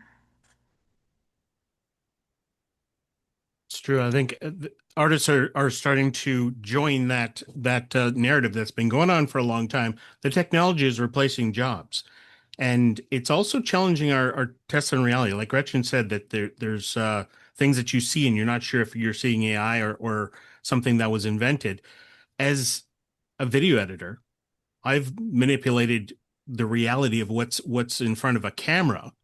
AI doesn't even need a camera, but our media has been manipulating us all along. It's something that's started back in antiquity, that we're presenting things that are not as they are. And I think AI will help us in that capacity, because we always should have been questioning any narrative that's been presented to us. Now we're starting to say, hey, things aren't as I seem. They never were. I studied mass communications before I studied film, and I know this to be the case. So it's something that I keep bringing up whenever people are saying, I don't know what's reality anymore. Did you ever? You always have to be awake. You always have to be using your critical thinking. And as climate healers, as a systems change kind of activism, we know that the employment system has to change. It's still rooted in the industrial age, and we need to have a new way of doing everything. And employment is something that we're worried about, and we naturally should be. AI is challenging many jobs, but maybe this is the tipping point towards a new attitude towards employment, where we don't have to work for the industrialists anymore. Right? It's time to move on, and the future is vegan, but it may also have a very different look to a lot of different systems, including how we're employed. And if the robots are doing all the work, then it could free us up for, bringing it back to our topic, more art, more expression. Maybe that's where humanity's heading, is towards more art. I think it's may I go? May I stop? Yes, please. Yeah, I think it's to do with storytelling. I mean, basically, I mean, all the stories of gods in all religions, they were told by some storytellers, right? So why can't we continue that same tradition of telling stories about God? Because to me, veganism is very much a spiritual awakening. So why should we stop telling stories of gods? And if AI can help us with that, then why not? I was thinking while I was watching it, I would love to see all faiths have a video like that, where you have take the different, take Jesus and I don't know, Muhammad or whatever. Exactly. Yeah, Yes, there was a absolutely. beautiful song, and that music is singular for India and Hinduism, but I was imagining, I was like, I want all religions to have this for Yes, the animals, because absolutely, God loves the absolutely. animals. Yeah. That's good. Do more. I'm already working on new song for Krishna, like for Janmashtami. Wonderful. Yes. I'm so glad. Yeah. That's going to happen. I had one slide that I'd prepared for this occasion, and it's a pretty aggressive sentiment by Aiden Kankyoku, who runs is involved with Pax Fauna. You're letting animals die by missing out on AI productivity. Now he's talking about productivity to run organizations and campaigns and so forth. He's not specifically talking about imagery, but of course that would be part of it. And it's a pretty provocative statement, especially amongst people who aren't for the animals. But obviously, we're further along the process of working for the animals when Manjushri makes a video like this and is able to do it in 6 months instead of 6 years, as Gretchen's painting, which we all would love to work on our passions for 6 years. And Right, but it took it was a lot. It cost me a lot to take that much time to make something. And they're different things. We need all the different things, all the different types of media together, working together. It reminds me, Always Gretchen, of those cathedrals that people painted and would never see the finished product in their lifetime. But Right. people walk into them today and find themselves transformed. And we're trying to transform people into people who care about animals. And I think there's something powerful about the fact that you put this much time and life and suffering even into doing this. There's a value there that's also special, also unique. As we go forward using new tools and new technologies, I just feel that we can't lose the. I don't want your mural to be the last mural ever done by a human person that No will move kidding. people, in this way. I'm sorry, Tams has been waiting for such a long time. Hi, everyone. Oh my goodness, what an amazing topic this is. And so important. And Ray, thank you for hosting this meeting. Gretchen, your artwork is stunning. And I want to show you, I have in my dining room, I have nothing but vegan artwork in here from individual artists.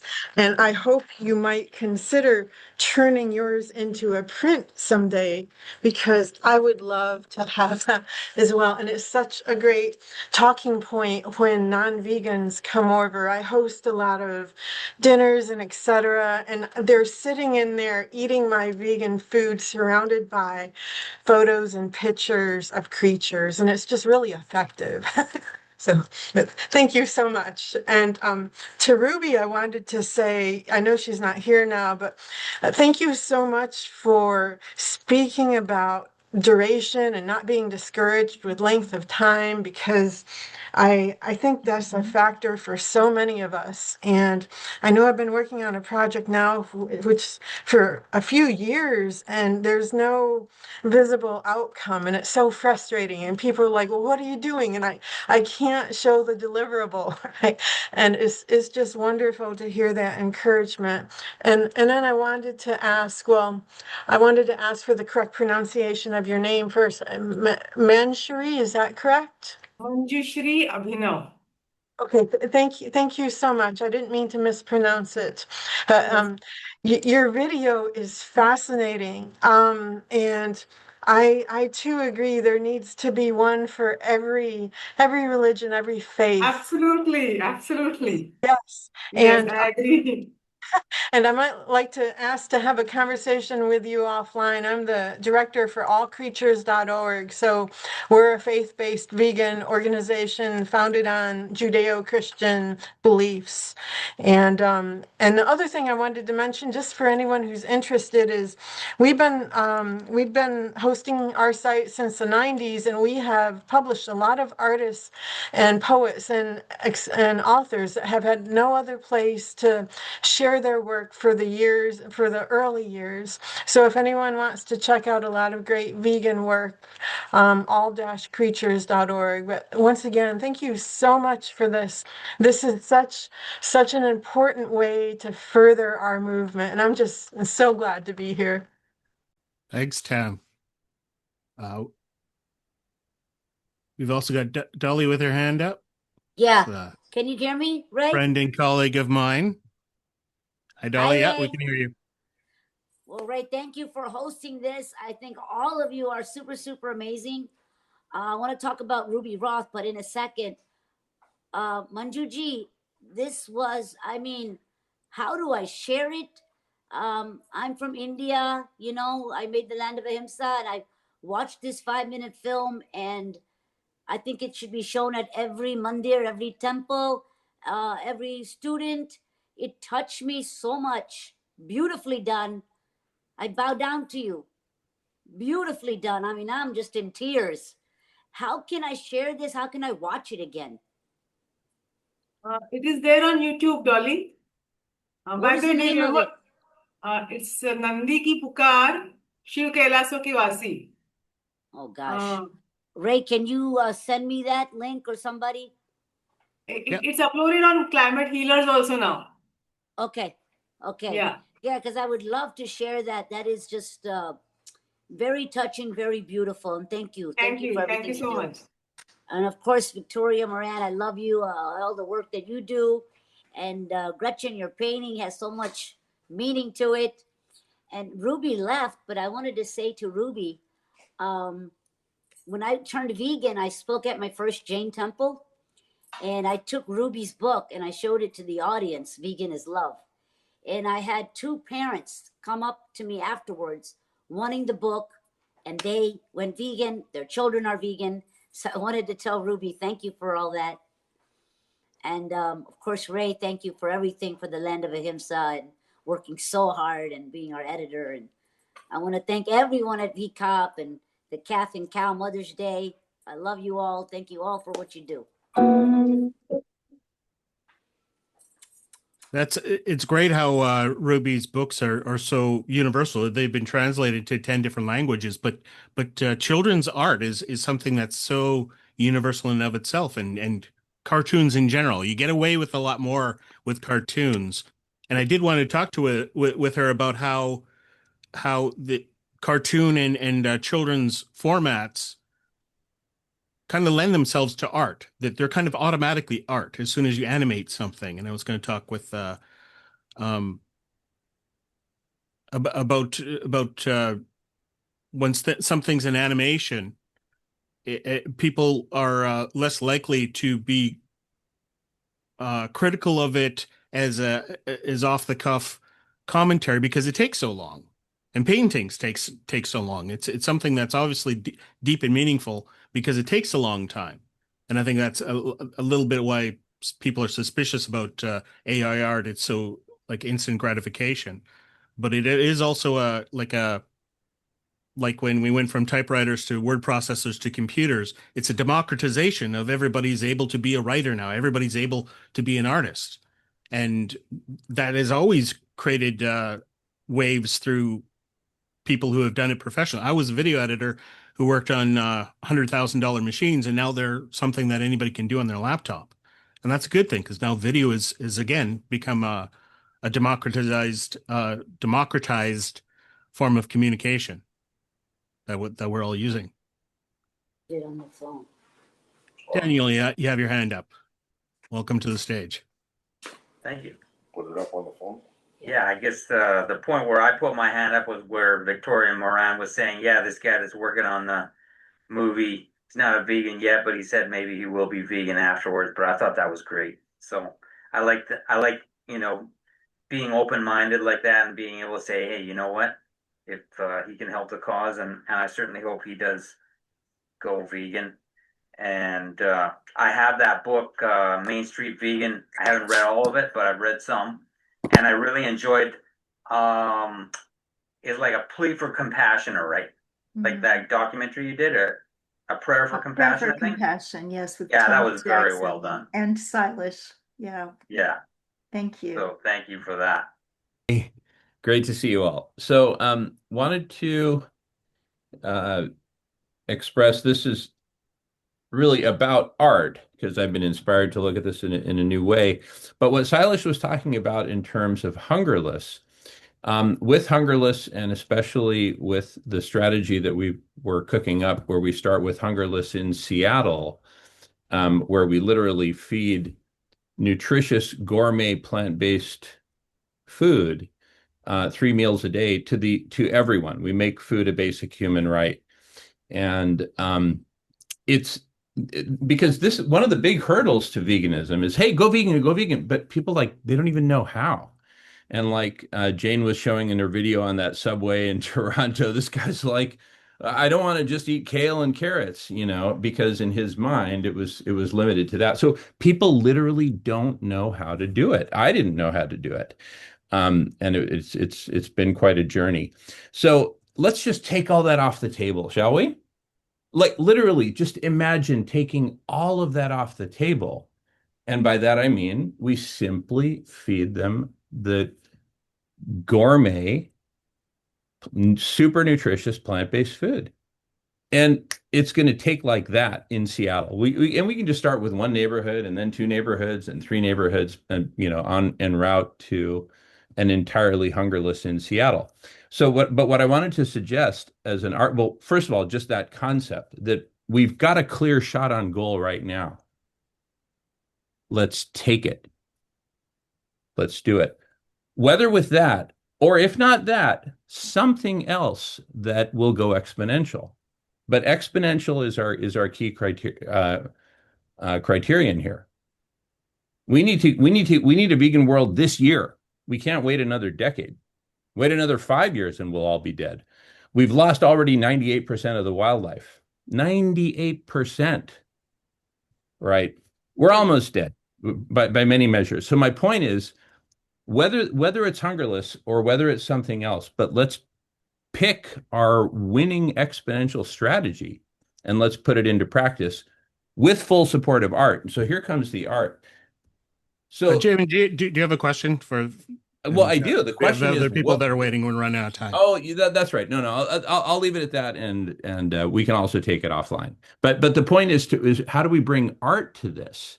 Because the art of making food, the art of doing block parties, bringing communities together. So we're going to have block parties all over the place, and then that creates an opportunity for like a trade fair, art show, whatever. There's so many things you can do on a block party. So anyway, it's bringing art to the act of bringing people together to eat plant-based food, to celebrate, and to get a whole new perspective on what food is. Anyway, passing the feather. Food is such a good conduit to conversation, and art is a conduit to conversation that, I mean, it creates so many conversations that otherwise wouldn't have just organically happened. So that definitely should be part of those communities that we're building intentionally. Okay, well, I'm just first time like coming here. I just came by a friend, Shankar here. Like I'm also a vegan from quite time, and this is the first time I'm just attending the Zoom. Hello. Welcome. What's your question? Well, so okay, like it's not about like exactly the question, but like I'm trying to just understand more about like the meeting agenda, where like I can see that like we are able to be like real vegans by protecting animals here, right? That's correct. Am I right? Yeah, thank you. Thanks for that. Like I just want to see that like being a vegan, I just want to give a small suggestion and also a practical experience where I'm actually a visually impaired person. I'm a visual challenged person, so I don't know what's happening on the screen, but I'm able to see that like there's lots of art and lots of filming and like picturizations and happening where like everyone is keeping their heart to really bring the change. But as a visual challenged, I have to, when I'm like being a vegan and also like trying to do for something for the society and even the animals, there wouldn't be any chance for me to go there. Can you understand? Like when I am not able to see something on the my before, even I can't really feel the animals and their feelings. But one thing I did is like first changing myself. when I changed myself more and more compassionated, I started feeling the feelings of everyone, including the animals and also the plants. So where like I thought like there are two sides for the coin, where positive and non-positive would be there, where like even like giving a more education to the people about the plants and its more nutrition, people would like automatically come to more plants and consume it like pure ones. Automatically they'll shift to love towards the animals to the other side, because the plantation like the plant nutrition which gives the cosmic energy will also able like the love and compassion in the humans, and it will automatically like draw to the animal loving nature in the thing. So automatically like I have changed myself, and without even a word, due to the cosmic energy and the energies like what we developed during the aura building, it made others also think, and many friends being also in the circle after being friends to me. So I just want to just suggest this also to anyone, if this can be also helpful. This is similar to a question I wanted to ask Gretchen about how a lot of people, when they do their advocacy, they're using their feet.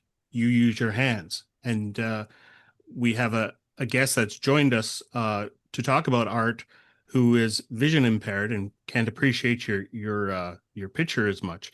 Yes.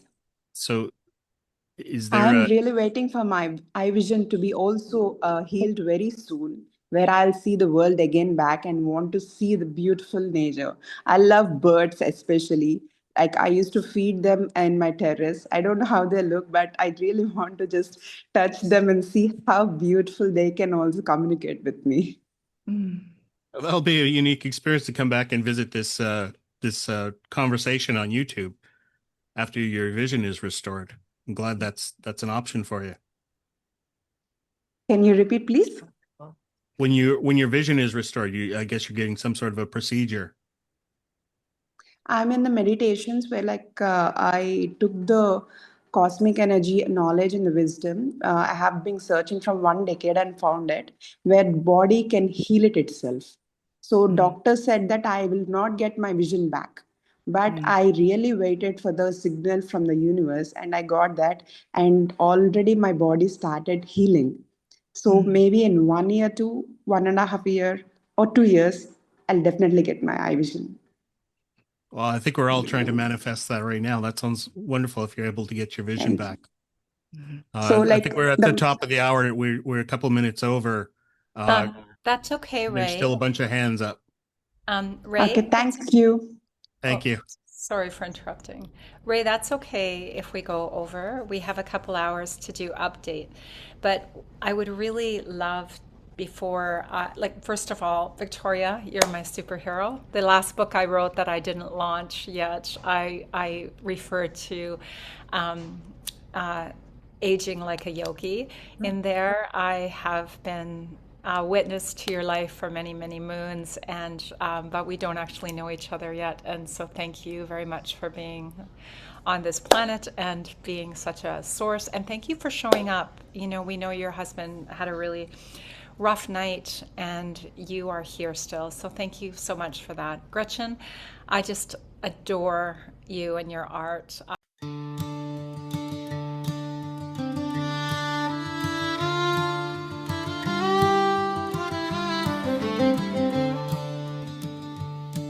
In the early morning quiet, when the fields are breathing slow, there's a mother calling softly for the child she came to know. We took her milk, we took her baby, called it custom, called it need. But the earth remembers every bond we break to feed our greed. Bring the calves back to their mothers, bring the milk back to the young. Let no baby be taken before their life's begun. Bring them home to their mothers, let their bodies tell the truth. What was made for loving was never ours to use.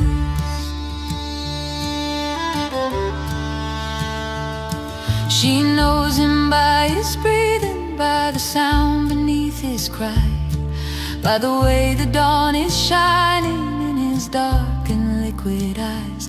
This is more than instinct speaking, more than nature's simple way. This is a love that crosses species, older than the word away. Bring the cows back to their mothers, let the circle still be whole. What is taken breaks the planet, what is love restores the soul. Bring them home to their mothers, let compassion be our guide. Every child beside their mother, every mother with her child. I have walked where moose give birth, where the cows lay down to calve. Placenta on the forest floor, a boundary sacred, raw and vast. I did not belong inside that circle, and she let me know it true. She ushered me back from the forest, from her home, where she belonged, not you. Bring the cows back to their mothers, honor where the birth blood lies. There are laws older than markets, written in the mother's eyes. This last year, the krill fishery took 650,000 metric tons out of the Southern Ocean. And this is literally taking the food out of the mouths of whales and penguins, seabirds and seals. These species are being severely impacted by the greed of the krill fishery. And out beyond the breaking waves, where the great blue mothers roam, there are calves beneath the surface, learning oceans as their home. We reach deep for tiny bodies, scoop the krill from living seas. But that food was made for mothers and the young they hold and feed. Leave the krill for ocean mothers, leave the seas to feed their young. Let the whales and gentle giants raise their babies strong and sound. Bring them home to their mothers, land and ocean, hoof and fin. When we stop what's not ours to take, the healing can begin. We are waking from a long divided dream, where we fed on domination and called violence routine. Now a wider love is moving through our hands and what we choose. Every meal a sacred promise that no mother has to lose.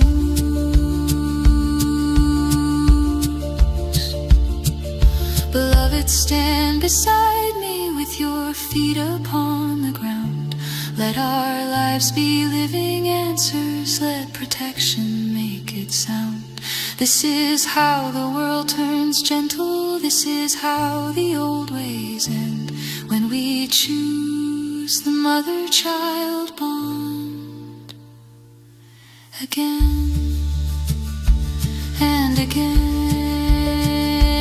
and again.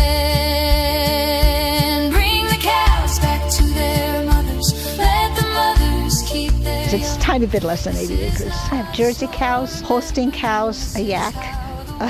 She estimates she's rescued about 158 cows. And most cows don't get to live like this. It makes me happy. Tack Ryder says she got to know cows working at a dairy farm in 1976. The cows were just wonderful, and when they stopped making milk, they got slaughtered. She decided to create the sanctuary after tragedy struck. Huge storm, and I found all these dead cows in the field. The first cows I had were the 6 babies that survived the lightning storm. She wrote a children's book about that experience, with proceeds benefiting the nonprofit, which she runs herself. We feel entitled to artificially inseminate a cow, and when she gives birth, we steal her baby. Even though her cries of anguish are unmistakable,